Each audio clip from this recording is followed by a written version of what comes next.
Chapter 9. The Final Struggle. In the years since the man had begun his quest for world peace, much had been accomplished. The remnants of the old world, those forces of division, greed, and destruction, were in retreat. The new world was emerging from the ashes of the past, a world built on cooperation, sustainability, and shared responsibility. But even as this new world took shape, the man understood that the work was far from over. The forces of resistance were not easily defeated, and though they had been exposed and dismantled in many ways, their influence still lurked in the shadows. Even now, powerful interests continued to sow discord, to profit from war and inequality, and to cling desperately to their wealth and control. The man knew that if humanity was to truly enter an era of lasting peace, it would need to confront the final, insidious remnants of the old systems that continued to hold it back. It was not just about defeating the powerful elite, nor was it simply about political or economic reforms. The world had made great strides, but the ultimate struggle lay in breaking the cycle of violence, hatred, and fear that had existed in the hearts of so many for so long. The final battle would not be fought with weapons, but with the very nature of human consciousness itself.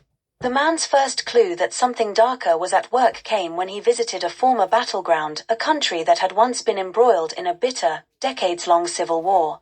The peace process there had been one of his greatest successes, but upon his return, he found the country once again teetering on the edge of conflict. There was no new war to spark the violence. The peace agreement had held, the resources had been distributed more equitably, and the people seemed to be united. But something had changed. The air felt charged with unease, and the man could sense a subtle tension beneath the surface. He visited several towns, speaking with the people, veterans of the war, survivors, children who had grown up in its aftermath. And slowly, the pattern began to emerge. In the wake of peace, a new, insidious form of fear had taken root. It was not a fear of the external enemy, but a deep, pervasive fear of change itself. Many of the people, having lived their entire lives in conflict, had been shaped by it in ways they didn't fully understand. They had learned to survive by holding on to the divisions and hatreds that had once defined their identities. Without those conflicts to bind them, they were adrift, uncertain, and vulnerable to manipulation. This, the man realized, was the final stronghold of resistance, the unconscious fear that existed in the hearts of every person, the deep-rooted belief that humanity was inherently violent, that peace was unattainable, that war was inevitable. The man knew he could not simply change the systems of power, he had to address the fundamental beliefs that sustained those systems. He had to transform the way people thought about themselves and their place in the world. He began speaking to large audiences, not about the policies or the structures of power, but about the human condition itself. He spoke of the primal fears that had shaped human history, of the instinctive drive to protect oneself, to protect one's family, one's nation. He spoke of the illusion of separation, the belief that others were the enemy, that peace was a fragile construct that could easily be shattered. But he also spoke of the possibility of transcendence, that humanity could overcome its fear, its hatred, its divisions. He spoke of the power of love, of empathy, of unity. He reminded them that peace was not a passive state, but an active force that had to be nurtured and protected. And he reminded them that it was not just a political goal, but a deep, internal transformation that began in the hearts of individuals. As the man's message spread, he encountered fierce resistance, not from the powerful elite, but from ordinary people who were afraid of the very idea of peace. They clung to their old fears, their old prejudices, and they could not bear the thought of letting go of the identities that had once protected them. In one particularly tense encounter, a man approached the man with fire in his eyes. "What do you know of war?" the man spat. "What do you know of the suffering we've been through? You think we can just forget it? You think we can just let go of everything that made us strong?" The man looked into the eyes of this man, a man who had lost everything in the war and who now saw peace as a threat rather than a promise. "I know that you are not defined by your suffering," the man said softly. "I know that you are more than the wounds of your past. I know that you are capable of more than survival. You are capable of healing. You are capable of love. And you are capable of peace." But the man would not be swayed. "Peace is a lie," he said bitterly. "It's just another way for the strong to control us. The man did not respond with force or anger. Instead, he spoke gently, planting a seed of understanding. You've been told that peace is weakness. But I tell you, it is the greatest strength of all. To rise above fear, to embrace each other in unity, that is the power of peace. The man left the village that day knowing that the journey ahead would be more difficult than ever before. The road to world peace was not just about dismantling corrupt systems or fighting external enemies, it was about changing hearts and minds, about dismantling the deep fears that kept people from embracing their shared humanity. Over the years, the man's message began to take root, but the final, decisive moment came when a global crisis threatened to undo all the progress that had been made. A major international conflict, sparked by a misunderstanding between two powerful nations, seemed poised to erupt into full-scale war. The media, political leaders, and the public were all on edge, as the threat of nuclear war loomed large on the horizon. In this moment of greatest danger, the man stepped forward. He did not use his powers of vaporization or coercion. He used his voice and his presence to cut through the fear and hysteria. Through global broadcasts, he spoke directly to the people of the world, calling for calm, for unity, for reason. He reminded them that the world was no longer defined by the old paradigms of war and conquest, but by the new world that they had built together, a world of cooperation, sustainability, and peace. He called upon the leaders of the world to come together, to set aside their differences and avert disaster. And, most importantly, he called upon the people, ordinary people, to rise above the fear and the propaganda, to see beyond their national identities, and to embrace the shared destiny of humanity. The crisis was averted, and the peace that had seemed so fragile was reaffirmed. The world had come together, not just in political terms, but in a shared vision of a better future. The man had succeeded in his ultimate mission, not through force, not through coercion, but through the transformative power of understanding and unity. The final struggle, the one fought within the hearts of individuals, had been won. The fear that had once defined humanity's history had been overcome, and peace had been established not just in the political arenas, but within the human soul itself. The man, now an enduring symbol of this new world, stood at the edge of a vast, peaceful city. He knew that the work was never truly finished, that peace, like love, required constant attention and nurturing. But he also knew that humanity had reached a turning point. The world was not perfect, but it was finally on the path to lasting peace. Chapter 10: The Legacy of Peace. The man stood at the edge of the city, looking out over the bustling streets below, filled with people from every corner of the globe, black, white, Asian, Hispanic, indigenous, and everything in between. They all moved with purpose and intent, focused not on themselves but on the common good.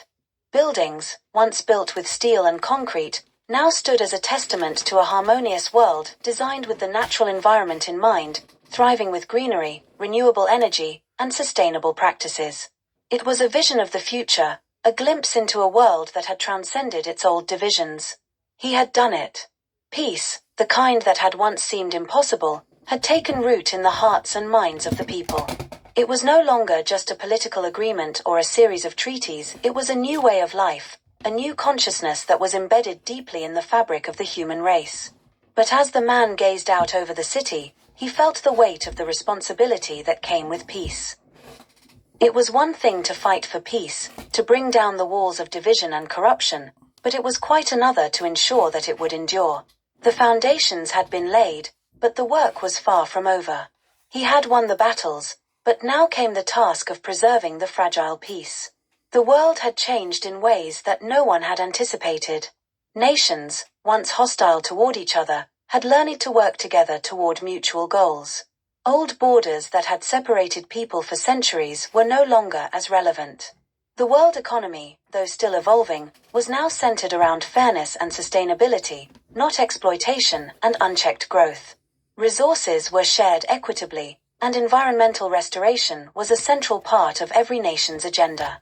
The global climate, once on the brink of collapse, was now stabilizing thanks to the efforts of millions who had embraced renewable energy and sustainable practices. And yet, despite all the external changes, the man knew that the most profound transformation had taken place within people themselves. They were no longer driven by fear, by the instinct to fight for survival at all costs. The primal forces of division, greed, and hatred that had once defined human nature were no longer as powerful as they had been. Instead, empathy, cooperation, and love were taking center stage. But this, he knew, was only the beginning. There were still pockets of resistance, not from armies or corrupt governments, but from within individuals who still clung to their old fears, their old prejudices. There were those who could not, or would not, see the beauty of this new world. The man had done much to help heal these wounds, but the human heart was still a battleground, and there were many who were unwilling to let go of the chains that had once bound them. So the man turned his attention to the next generation. If peace were to truly endure, it would be up to them to carry it forward. The schools of the world, once focused on competition, greed, and nationalism, were now being restructured to teach not just academics, but empathy, cooperation, and global responsibility. Children were taught that their destinies were not separate, but connected, that the health of the earth, the well-being of their neighbors, and the flourishing of all people were intertwined. The man began to travel to schools, speaking to children of all ages, sharing with them the story of how the world had been transformed. He told them of the struggles, the battles, and the victories, but more than that, he told them of the power they held within themselves. They were the next stewards of this world, the next generation of leaders. And the peace they would inherit was not a given, it had to be cultivated every day. One day, in a small village nestled in the hills of a faraway country, the man met a young girl named Amora. She was no older than 10, with bright eyes that seemed to see through the surface of things. She had heard the stories of his quest for peace, and when she spoke with him, it was not with awe or reverence, but with a deep, mature understanding of the world. "I don't want to just live in a world where there is no war," Amora said softly, her eyes meeting his. "I want to live in a world where there is no more hate, no more fear. Where people see each other as brothers and sisters, not as strangers." "But how do we do that?" The man looked at her for a long moment. In her question, he saw the seeds of a future yet to be realized.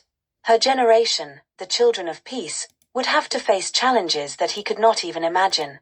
But they would do so with the knowledge that peace was not just the absence of conflict, it was the presence of something much more profound. "Peace," he said slowly, "begins with understanding. It begins with the simple act of seeing another person as they truly are, not as an enemy, not as a stranger, but as a fellow human being. And when you do that, when you truly see someone, you cannot help but love them. From there, everything changes." Amora nodded, her young mind taking in the magnitude of his words. "I will remember that," she said. As the years passed, the world continued to evolve. The man watched as the seeds of peace he had planted grew and blossomed in the hands of the next generation. They faced challenges, economic, environmental, and cultural, but they faced them with resilience and hope. They knew that peace was not a destination, but a journey, and it was a journey that required constant care, constant attention. But despite the challenges, humanity had changed in ways that could not be undone. The collective consciousness of the human race had shifted from one of division to one of unity. The old paradigms of scarcity, greed, and violence no longer held sway.